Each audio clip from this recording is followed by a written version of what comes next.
Previously, we talked about connecting your application to the Firebase database, and today we'll be talking more on authentication. Right here on the screen, I have a template already that I've already designed.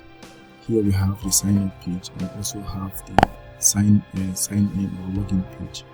This login page comprises of just the email and the password. Same goes with the sign up page. You can see the code. The code is here. It's just a basic something. It's not that too complex, but that's not what we're here for. Okay, that's all you have to do is to go to the web and search for purpose of div. When you're inside, you search for this Firebase package name.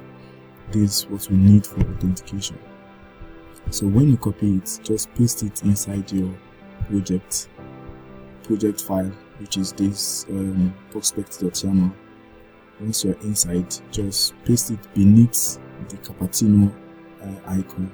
Previously we added this Firebase core. So today we are adding this, since we are working on the authentication, we just add the dependency here. So once you are done pasting it or dropping the package name, you just get it. Click this place here and get it. I already have the dependency installed in my system, so I don't need that for now. So the next step is to go to our login page. So first, what we're going to do is to import our package. Then after importing, then we create an instance of Firebase authentication. Then we have to create a function which will help us to log in. So this function, I'm going to call it login. First, we'll create a user, call it a current user. Then we call our instance of Firebase. We call it Firebase.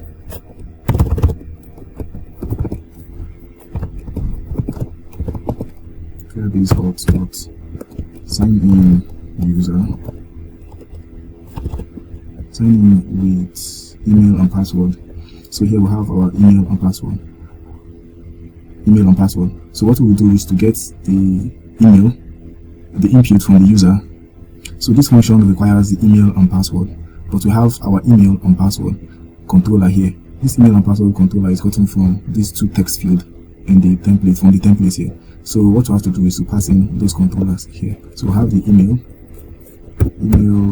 controller dot text dot string. Same thing goes with the password. You say the password controller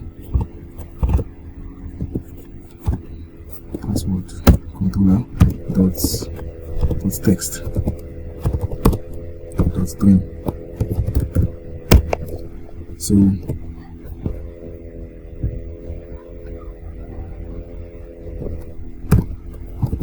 then we just have to get the value and add it to our current user. So we have our auth, and we just have to add it to our current user by saying our current user is equals to auth dot user. So close it, and also close this one too. After that, we just have to catch the error, a dot catch error, and this error now, for us to catch it, we just have to say because we have a function here, return function here. So we'll say error, then we just print that error. Print error.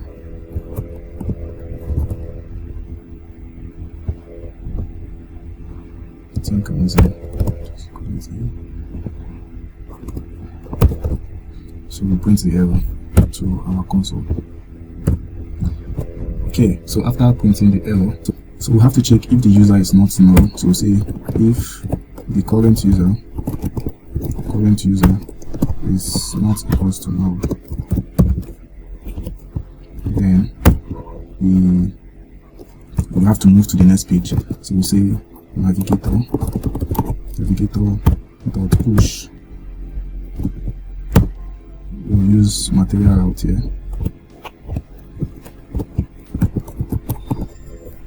Material page route. So we have to build a new page, which is home page.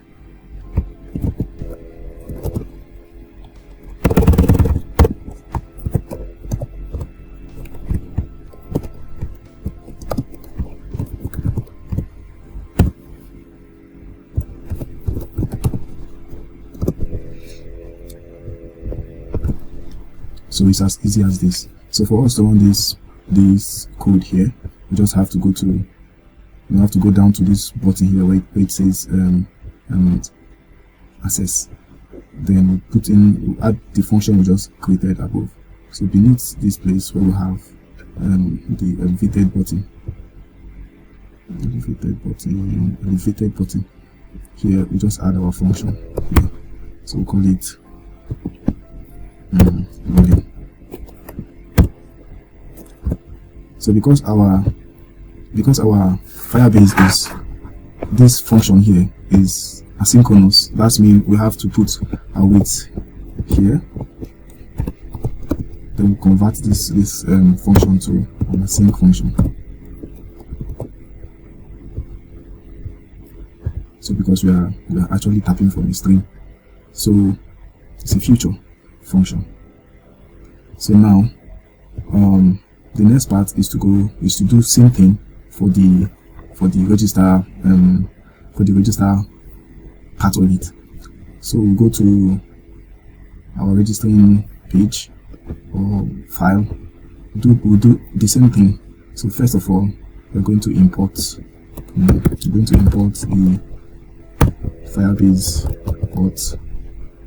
auth, then come here and create an instance. So we'll say Firebase auth, we'll create Firebase auth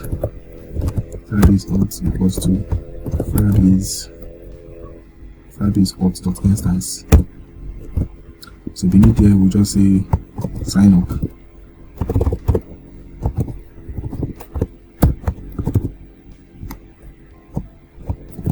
So we'll create this function called sign up.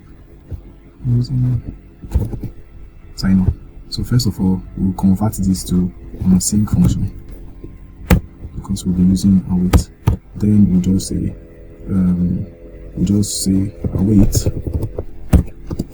Firebase function dot sign in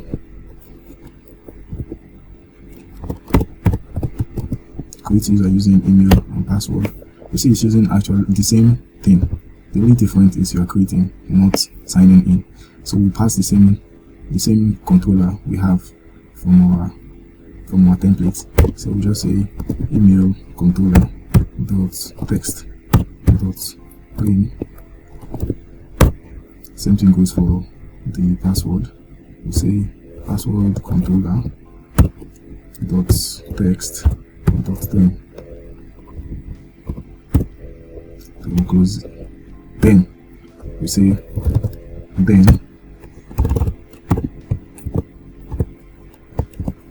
then we want to go to the then we have to check if the newly registered user is valid or not. So if the user is valid, we have to go to our home page. But before we do so, we have to create a user first. We call it current user. Then we call this one the auths. Then we assign our current user to our auth.user. Then after this, we check if our current user is not equals to null.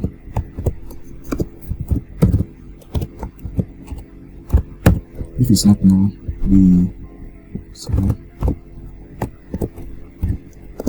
so if the user is not null, as the current user is not null, we have to move to the next page or the home screen. So we have to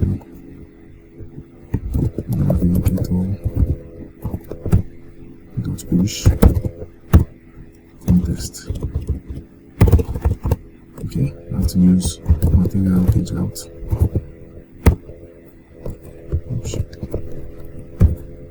Material page out and quit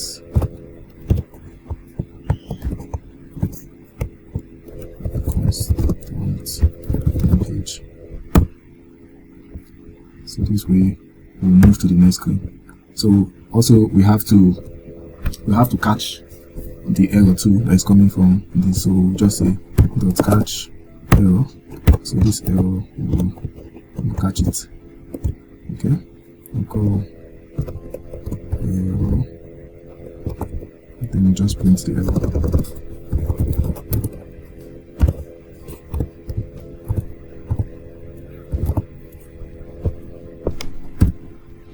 So we are done with the function here.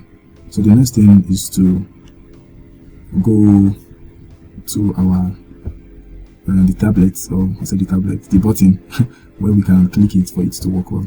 So we'll go to where the button is located. Where is the button? Where is the button? Okay, where the button is located at this onPress function, we just call sign up function. So that's it. So our next step is to go to the main.dat. Inside our main function, we just have to initialize our Firebase. So we say first of all convert it to async. Okay, we'll import our Firebase core. Then inside the main function, after converting the main to an async function, we say await Firebase dot initialize app. Then we close it also. Then we also say, then we also bind the widgets too. So we say widgets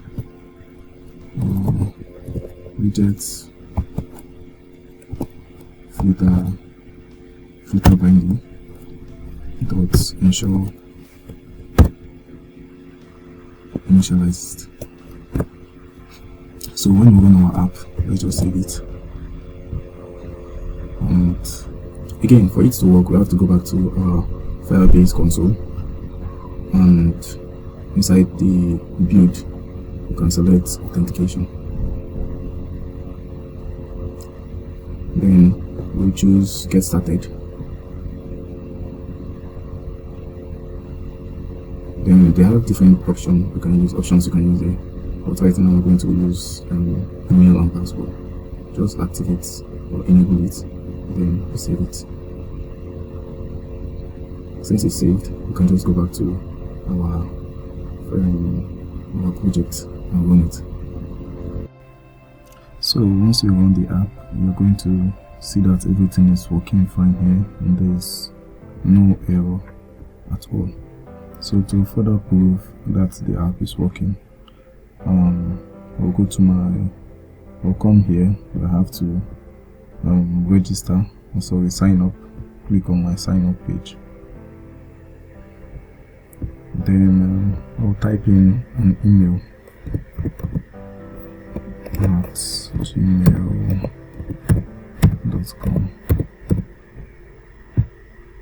Then I'll input a password. It should not be less than 6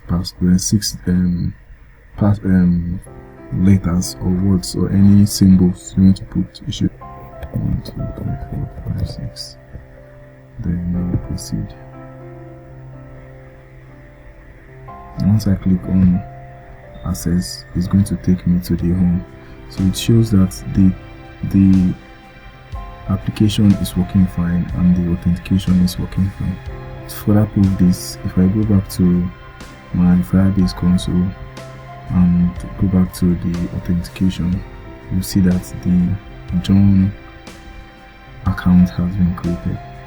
So that's it, guys.